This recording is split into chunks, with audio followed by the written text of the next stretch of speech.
Hello दोस्त, आप देख रहे हैं आप अपने YouTube चैनल रोजाना मैथ स्टडी। और रोजाना मैथ स्टडी से मैं आर के रंजन आप सबको स्वागत करता हूं। दोस्त, आज लाए हैं मैं रीजनिंग के क्वेश्चन हम लाए हैं और 10 क्वेश्चन अति महत्वपूर्ण 10 क्वेश्चन लाए हैं।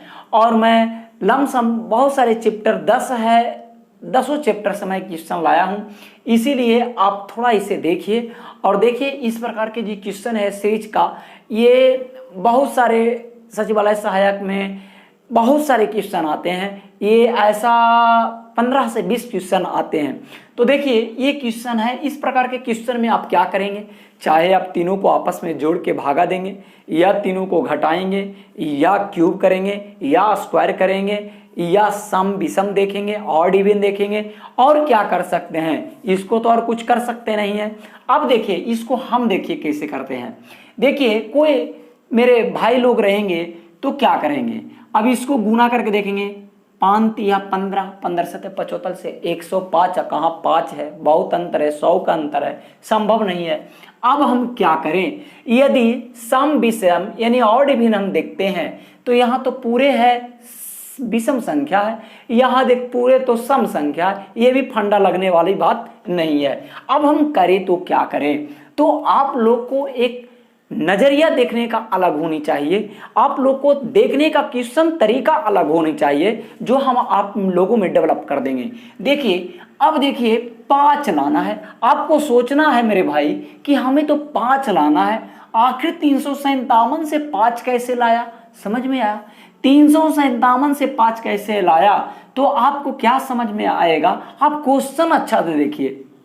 देखिए ये 35 है और ये 7 है, ऐसे भी तो हम देख सकते हैं। ऐसा भी कर सकता है कि 35/7 करके ये 5 ला सकता है, हाँ या नहीं। देखते हैं इधर, ऐसा भी तो है 64 ये है और ये 8 है, तो ऐसा भी तो है कि 64/8 करके यानी 8 64, यानी कि ऑप्शन नंबर बी, यानी कि सही में option number B is right answer. समझ में आया? तो इस प्रकार से भी आपका क्वेश्चन आएगा और आप समझ लीजिए कि ऐसा भी क्वेश्चन आपको देखने के लिए मिलेगा, इसलिए इसको भी आप अपना माइंड में बिठा के रखिए। चलिए हम अगला क्वेश्चन की ओर चलते हैं। क्या है, यदि $1 3 = 10 और $3 2 = 39 तो $2 5 का मान कितना होगा। आप बनाइए ये क्वेश्चन किस प्रकार बनेगा। देखिए क्वेश्चन है कि $1 3 = 10। अब यानी कि 1 और 3 का क्या किया कि ये 10 ले आया, और 3 और 2 को क्या किया कि 39 ले आया, और 2 और 5 को क्या किया कि हम इतना में से कोई एक आंसर ला सके। क्या हम करें, आखिर हम इसे कैसे बनाए। अब देखिए इसको क्या करना है, अब इसको आप चाहे गुना कीजिए, चाहे जोड़िए, चाहे घटाइए, यही सब तो प्रक्रिया करके आ सकता है। अच्छा हम ऐसे करते हैं कि ये 10 है तो जोड़ला पर तो आएगा नहीं, ये 3 और 2 है तो ये जोड़ला पर तो आएगा नहीं। एक बात तो पक्का हो गया कि ये जोड़ला पर नहीं आएगा, जोड़ने पर ना आएगा और ना घटाने पर आएगा।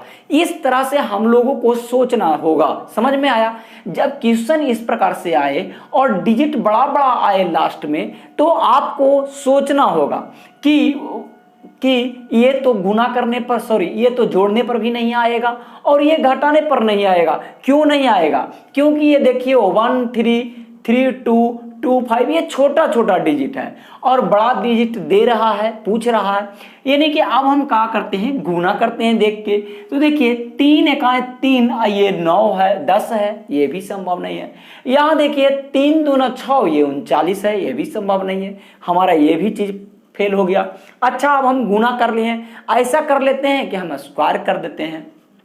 तो देखिए 3 1 4 हुआ, 4 के स्क्वायर करेंगे तो 16 हो गया, ये भी ज्यादा हो रहा है, ये भी लॉजिक नहीं हो रहा है मेरा फिट। ऐसा करते हैं, देखिए 3 के स्क्वायर करते हैं तो उसके आसपास आ रहा है, 3 के स्क्वायर करते हैं उसके आसपास आ रहा है, यानी कहीं ना कहीं यहाँ पे मामला थोड़ा फंसा हुआ है, हाँ या नहीं। अच्छा ऐसा करते हैं कि 3 की स्क्वायर करते हैं तो 9 आता है, यहाँ 10 है। तो अच्छा ऐसा करते हैं गुना कर लेते हैं, 3 गुना 1 तो 3 हुआ, और 3 के स्क्वायर कर लेते हैं तो 9 हुआ। अब हमें तो चाहिए यहाँ 10, तो हो सके कि ये एक जोड़ दिया होगा इसमें, लाख है, ये भी तो हो सकता है। इस प्रकार बन गया 10, हाँ या नहीं, हाँ या नहीं, हाँ। अच्छा इसी प्रकार देखते हैं, दोनों को गुना कर देते हैं, 3 दूना 6, 6 के स्क्वायर कर लिए तो हो गया 36। अच्छा 39, यदि रियल में ये 3 को क्या कर दिया, जोड़ दिया, तो ये क्या प्राप्त हो गया, 39 प्राप्त हो गया। उसी प्रकार इन दोनों को गुना कर लेंगे, यानी 5 दूना 10, यानी 10 के स्क्वायर कितना हो गया, 100 हो गया। और इसको ला के जोड़ दीजिए, इसको ला के जोड़ दीजिए +2, यानी कि 102 आंसर हो गया। यानी कि हमारा जो ऑप्शन नंबर ए है वो करेक्ट है, यानी 102 आंसर हो गया। समझ में आया। चलिए अगला क्वेश्चन की ओर चलते हैं कि 13 जिस प्रकार 182 से संबंधित है, उसी प्रकार 12 है जो किससे संबंधित है। क्वेश्चन यही है मेरे भाई लोग। क्वेश्चन है कि 13 जिस प्रकार 182 से संबंधित है तो 12 किससे संबंधित है। अब क्या करेंगे, अब इसको चाहे गुना करेंगे, चाहे जोड़ेंगे, चाहे भागा करेंगे, या स्क्वायर करेंगे, या और डिवीजन देखेंगे, बस यही तो करेंगे।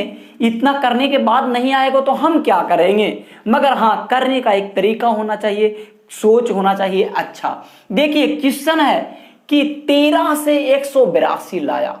अब हमें ये देखकर क्वेश्चन ये समझ में आ गया कि इसे ना जोड़ने पर ये प्राप्त होगा और न इसे घटाने पर ये प्राप्त हुआ। ये तो बात हमें पता चल गया। दो चीज तो ऐसे ही खत्म हो गया कि न इसे हम जोड़ सकते हैं और न इसे घटा सकते हैं। बात रही भागा का और स्क्वायर का, क्यूब का। तो हाँ ये लगता है कि यदि इसको स्क्वायर कर देते हैं, 13 का स्क्वायर करते हैं, 13 का स्क्वायर करेंगे तो कितना आया 169, यानी 13 से यानी 169 आया। और ये देखिए 182 है। तो ऐसा कर देते हैं कि हो सके ये 13 जोड़ा हुआ होगा, तो 13 जोड़ के देखते हैं। तो देखिए 9 3 12 का 2, 6 1 7 1 8 1, ये हो गया। यानी कि रियल में ये बन गया 182 आ गया। यानी क्या किया इन्होंने, क्या किया कि 13 के स्क्वायर कर दिया, 13 के स्क्वायर कर दिया और फिर 13 जोड़ दिया, तो यही चीज प्राप्त हुआ। उसी तरह से हम 12 का स्क्वायर करेंगे, 12 का स्क्वायर करेंगे तो क्या हो गया 144। अब पुनः 12 जोड़ देंगे तो कितना प्राप्त हो गया 4 2 6 4 1 5, यानी 156। यानी यहाँ क्या होगा 156, यानी हमारा ऑप्शन में सी है जो 156 है, यानी कि option number C is right answer. समझ में आया दोस्तों, समझ में आया। चलिए हम इसी प्रकार अगला क्वेश्चन देखते हैं। अब देखिए ये और बेहतरीन क्वेश्चन है। इसको देखिए दोस्तों, क्या कर रहा है BCF जिस प्रकार 9 से संबंधित है, उसी प्रकार AEF किससे संबंधित है।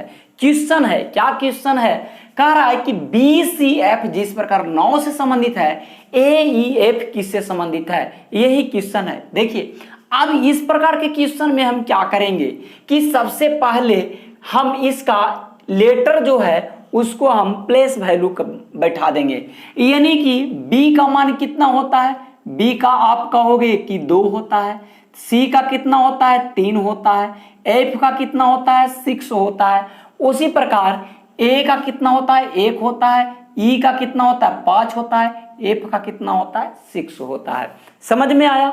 अब देखिए अब कहीं ना कहीं इतना ही से तो 9 लाया होगा, तो इतना से कितना आएगा, हाँ या नहीं। अब देखना है हमें कि कैसे किया इतना जो 9 आ गया, हाँ या नहीं। जब इस प्रकार के क्वेश्चन रहे, लेटर से संबंधित क्वेश्चन रहे, तो आपका प्लेस वैल्यू बैठाना जरूरी होगा। समझ में आया। तो प्लेस वैल्यू बैठाने के बाद हमारा क्वेश्चन क्या हो जाता है, इजी हो जाता है, कुछ समझ में आने लगता है। अब बताइए इसको क्या किया होगा, इसको क्या किया होगा कि 9 आया। समझ में आया। इसको क्या किया जो 9 हुआ। अब देखिए इसको क्या किया, देखिए आप गुना कर देते हैं हम, छोतिया 18, 18 दूना कितना हो गया 36। अब ये 36 को क्या किया कि 9 हो गया। तो देखिए हमें पता चल रहा है 6 जोड़ 3, ये जोड़ के ले आया 9। समझ में आया, समझ में आया। ये तीनों को क्या किया, गुना कर दिया और गुना करने के बाद 36 आया और ये 36 को जोड़ दिया तो क्या हो गया, 9 हो गया।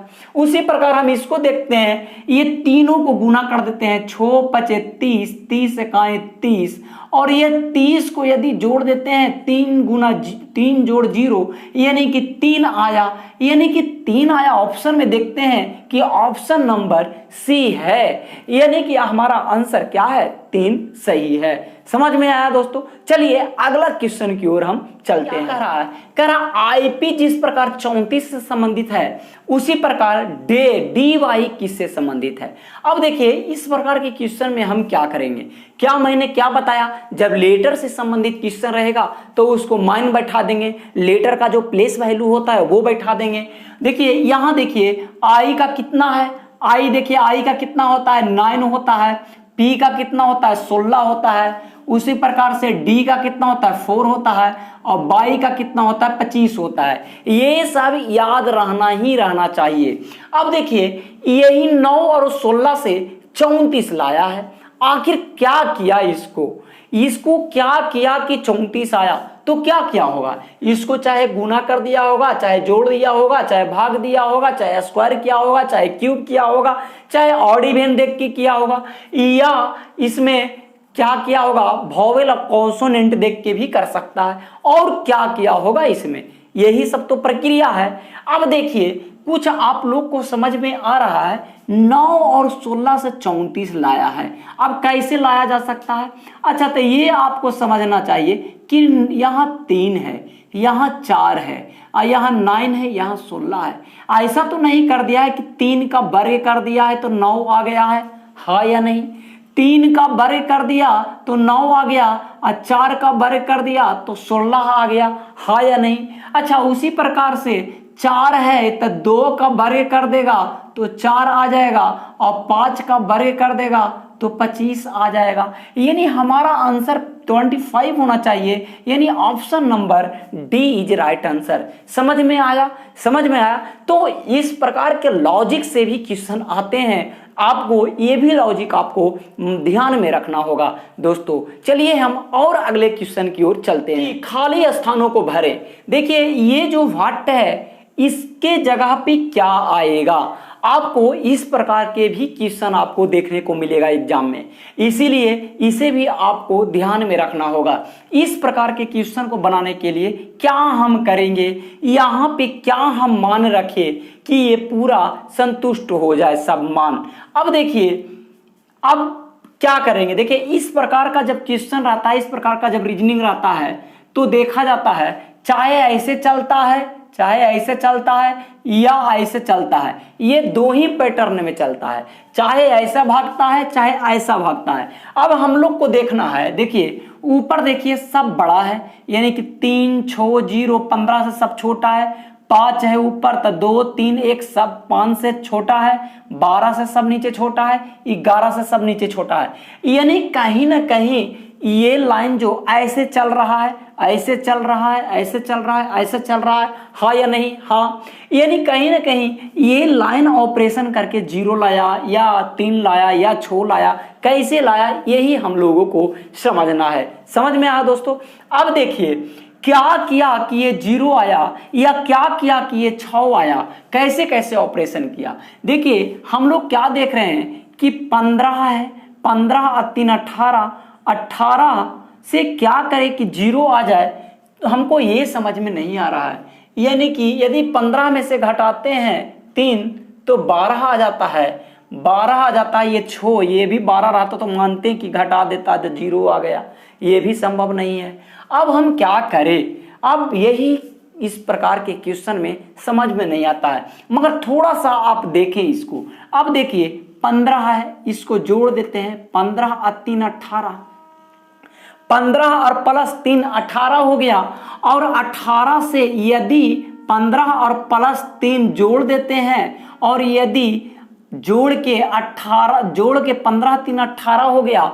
और यदि 18 को यदि ये 6 से भाग देते हैं तो क्या हो जाता है, पूरा पूरा कट जाता है। और जो जीरो है, जो शेष के रूप में जीरो प्राप्त होता है, ये भी तो हो सकता है, हाँ या नहीं। देखते हैं अगला कॉलम में ये फिट करता है या नहीं।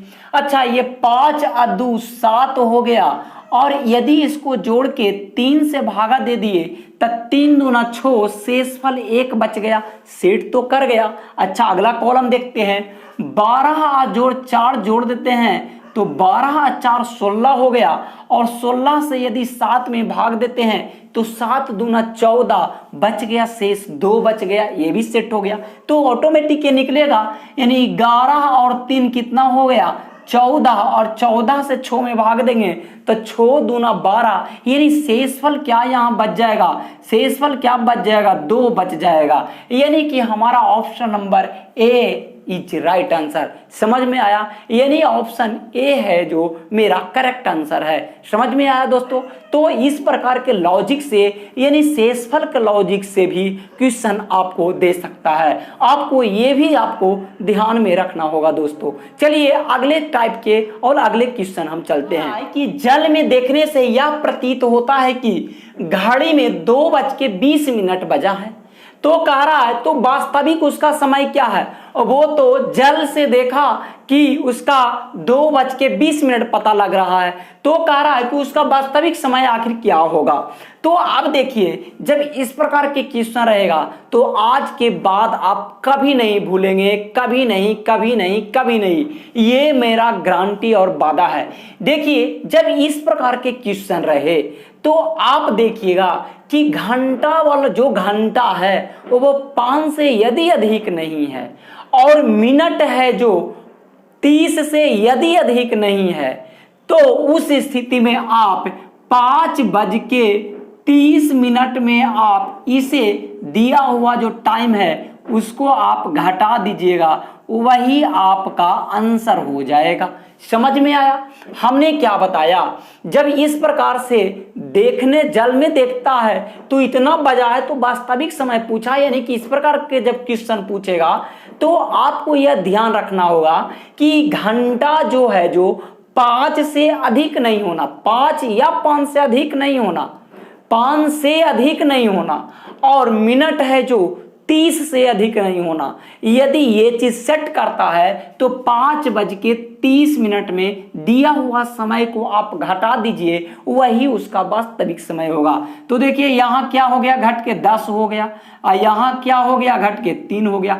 यानी आपका जो वास्तविक समय है वो 3:10, यानी कि ऑप्शन नंबर बी है जो आपका राइट आंसर है। समझ में आया। तो हम समझते हैं कि इस प्रकार के क्वेश्चन रहेगा तो आपसे अब नहीं छूटेगा। चलिए अगले क्वेश्चन और अगले टाइप का लेते हैं। देखिए सैल्यूलिज्म का क्वेश्चन है, ये भी हमारे एग्जाम में बार बार आता है और इसमें बहुत सारे स्टूडेंट कंफ्यूज रहते हैं। देखिए एक क्वेश्चन इसको भी मैं लिया हूं। कह रहा है कि कथन में कह रहा है कि सभी घोड़े जहाज हैं, सभी जहाज पक्षी है। निष्कर्ष में कहता है कि सभी पक्षी घोड़े हैं और सभी घोड़े पक्षी हैं। अब देखिए इसमें यदि एक सही है तो आप 1 मारिए, दूसरा केवल सही है तो आप 2 मारिए। ऑप्शन ये 1 अथवा 2 दोनों सही है तो आप 3 मारिए, और ना ही 1 और ना ही 2 से निकलता है आंसर तो आप 4 मारिए। इनमें से कोई नहीं, यदि कोई नहीं आंसर है तो इनमें से 5 मारिए। यही हमारा ऑप्शन है। देखिए क्वेश्चन क्या कर रहा है कि सभी घोड़े जहाज है। देखिए सभी घोड़े जहाज है, मान लिया ये घोड़ा है और घोड़ा, सभी घोड़े जहाज है, और ये घोड़ा है जो पूरा क्या है, जहाज है, हाँ या नहीं। यानी सभी घोड़ा जहाज के अंदर आ गया। अब क्या कर रहा है, सभी जहाज पक्षी है। अब देखिए जहाज तो इतना बड़ा है और सभी जहाज पक्षी है, यानी जहाज से भी बड़ा क्या है, पक्षी है। जहाज से भी बड़ा क्या है, पक्षी है।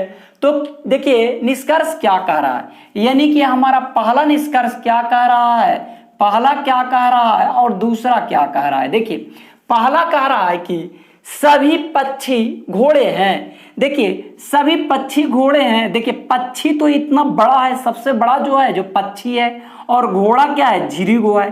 तो सभी पक्षी घोड़ा तो नहीं हो सकता है। हाँ ये कह सकता है कि सभी घोड़ा है जो पक्षी हो सकता है, मगर सभी पक्षी घोड़ा नहीं हो सकता है। समझ में आया?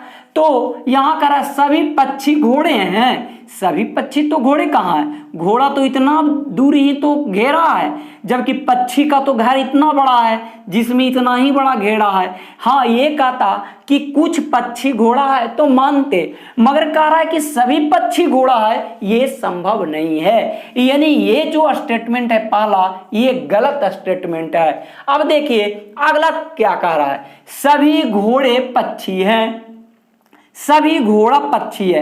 अरे भाई पक्षी तो बड़ा है और पक्षी के अंदर ही घोड़ा है, तो सभी घोड़ा तो पक्षी हो सकता है। सभी घोड़ा तो पक्षी हो सकता है क्योंकि पक्षी के अंदर ही घोड़ा है, इसीलिए सभी घोड़ा पक्षी हो सकता है। यानी कि ऑप्शन नंबर 2 निकलता है, सॉरी यानी जो स्टेटमेंट 2 है वो हमारा सही है, यानी कि केवल 2 से निकलता है, यानी option number 2 is right answer. समझ में आया? चलिए अगला क्वेश्चन लेते हैं और अगले एक्सरसाइज से, अगले कॉन्सेप्ट की तरफ से लेते हैं। अब देखिए दोस्तों, ये अब क्वेश्चन आ गया है कैलेंडर का। क्वेश्चन कह रहा है कि 5 मार्च 2019 है जो ट्यूसडे है, यानी मंगलवार है, तो कह रहा है कि 5 मार्च 2033 का कौन सा दिन होगा। तो देखिए इस प्रकार के क्वेश्चन बनाने से पहले हमको ये देखना पड़ेगा कि ये देखिए डेट और मंथ दोनों क्या है, सेम है। तो सेम है तो ईयर में देख लेंगे कितना का डिफरेंस हो रहा है, ईयर में देख लेंगे कितना का डिफरेंस हो रहा है। ये देखिए 19 से 33 यानी कि 14 साल का डिफरेंस हो रहा है, यानी 14 साल अंतर है। अब देखिए 14 साल में कितना लीप ईयर आया उसको हम जोड़ लेंगे। 19 तो गया, 19 के बाद 20 आवेगा, 19 है तो 19 के बाद 20 आवेगा, 20 लीप ईयर है, 20 के बाद 24 एक लीप ईयर होगा, 24 के बाद 28 एक लीप ईयर होगा, 28 के बाद एक 32 लीप ईयर होगा, 32 के बाद तो 33 आ ही गया। यानी हमारे पास 20, 24, 28, 32 यानी 4 लीप ईयर हो गया। यानी 14 प्लस 4 और जोड़ देंगे तो 18 आ गया, और इसको हम 7 से भागा दे देंगे तो आपका शेष फल 4 आवेगा। यानी कहीं ना कहीं ये ट्यूसडे से मंगलवार से 4 दिन बाद जोड़ लीजिए। मंगल के बाद 4 दिन, मंगल के बाद बुध, बृहस्पति, शुक्र, शनिचर, यानी चौथा दिन शनिवार होता है। यानी हमारा आंसर क्या होगा कि शनिवार होगा, यानी option number A is right answer. समझ में आया स्टूडेंट? चलिए स्टूडेंट हम समझते हैं कि आप ये जितने भी रीजनिंग के क्वेश्चन आज मैंने बताया वो सारे आपको समझ में आया होगा। तो आप जरूर कमेंट करें कि ये समझ में आया या नहीं आया, ये जो सेशन था ये कैसा आप लोगों के लिए रहा, और मैं इसी प्रकार से और भी क्वेश्चन रीजनिंग के लाता रहूँगा, और मैं प्रयास करूंगा आप लोग के सामने कि हर एक्सरसाइज से जो प्रीवियस ईयर के क्वेश्चन आए हैं सचिवालय सहायक में, उसको हम देखते हुए हर एक्सरसाइज से क्वेश्चन हम आपके समक्ष लाएं और प्रैक्टिस करवाएं। चलिए दोस्तों आज भर इतना ही, तब तक आप अपना ख्याल रखिए, फिर हम आपको अगले दिन मिलेंगे। Okay bye.